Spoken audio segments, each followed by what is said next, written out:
Salut! Vous l'entendez, cette petite musique? Et oui, Noël approche. Et qui dit Noël dit forcément Mariah Carey, pub de jouets, raclette, mais aussi calendrier de l'Avent. Eh bien, figurez-vous qu'il existe aussi un calendrier de l'Avent pour le code. Ça s'appelle l'Advent of Code. Le principe est simple. Chaque jour du mois de décembre jusqu'à Noël, vous découvrez un nouveau défi de code. La solution est à la portée de tout le monde, mais comme vous le savez sûrement, il n'y a jamais une seule façon de résoudre un problème en code. Ça veut dire que vous pouvez essayer de résoudre ces problèmes un peu moins naïvement ou en vous mettant des contraintes avec des objectifs particuliers. Ça peut être en faisant l'algorithme le plus performant, ou alors avec le moins de caractères, ou bien encore en n'utilisant aucune dépendance. Bref, à chacun de définir ses objectifs. L'idée, c'est de choisir quelque chose qui correspond à nos contraintes de temps, qui nous permet tout de même de progresser et de sortir de notre zone de confort. Je vais prendre un exemple. Je viens de finir le défi du 3e jour, et l'idée, c'est de parser une séquence de caractères dans un texte. Alors pour ça, vous pouvez utiliser des regex, ce serait la manière la plus simple et la plus rapide d'implémenter cela. Mais j'ai choisi de créer un parseur caractère par caractère qui va essayer de trouver ces séquences de caractères manuellement.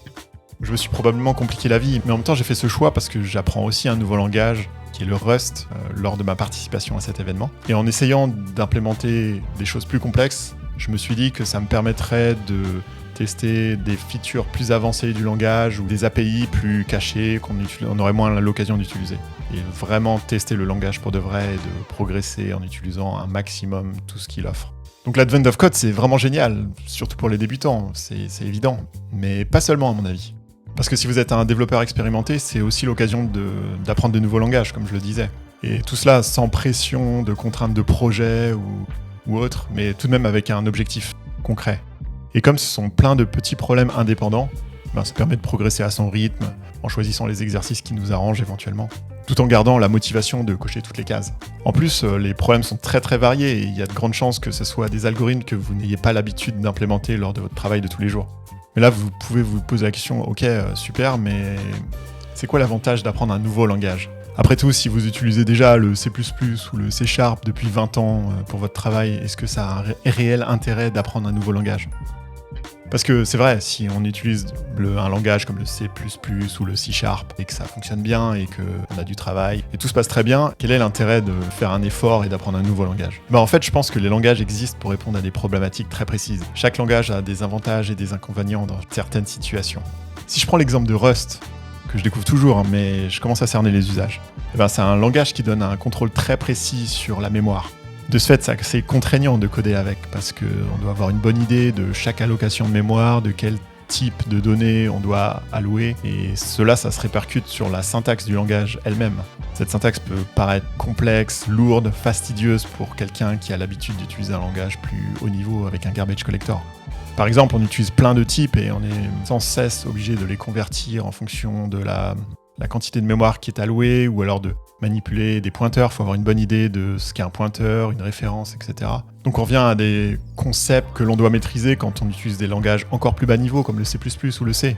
Mais quand on souhaite développer des programmes avec le maximum de performance sur des machines qui sont très limitées en mémoire, en CPU, ou quand on veut conserver au maximum la durée d'une batterie, ce type de langage permet des très fortes optimisations et ça a son importance. Par contre, si je dois coder une application mobile gigantesque avec des milliers d'écrans, comme je le fais actuellement dans mon travail de tous les jours, je suis bien content d'utiliser un langage comme Dart qui possède un garbage collector. Je peux ainsi me concentrer sur la logique métier et le moindre refactoring ne va pas me demander de faire une analyse fine de chaque allocation mémoire.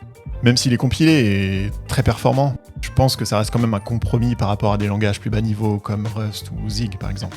Et si on veut aller encore plus haut, il y a des langages de scripting comme Lua ou JavaScript qui sont des solutions très versatiles, faciles à coder, à déployer, à tester. Cela rend le code portable et les cycles de développement beaucoup plus rapides, et donc c'est un langage qui est idéal lorsque l'on est débutant et l'on n'a pas l'envie d'apprendre énormément de notions avant déjà de coder sa première ligne de code. Donc être curieux, apprendre de nouveaux langages, je pense que c'est très utile pour un développeur. Ça permet d'ouvrir sa vision à de nouveaux paradigmes. Je n'ai pas parlé de cela encore, mais j'aurais pu aussi choisir d'apprendre un langage fonctionnel qui aurait impliqué une façon différente de coder. Donc la plupart du temps, ça permet de progresser, y compris sur les langages que l'on a l'habitude d'utiliser.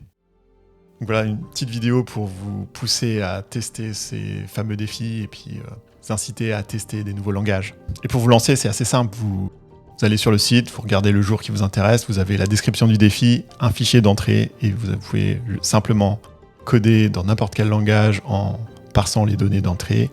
et en calculant un résultat qui est jusqu'à présent une simple valeur entière à donner dans le champ de texte de réponse. Et le site vous dit si c'est bon ou pas, il va vous attribuer des points et vous verrez votre progression comme ça. On se retrouve très bientôt, peut-être en 2025, je sais pas. Bonne fête et joyeux Noël. Salut!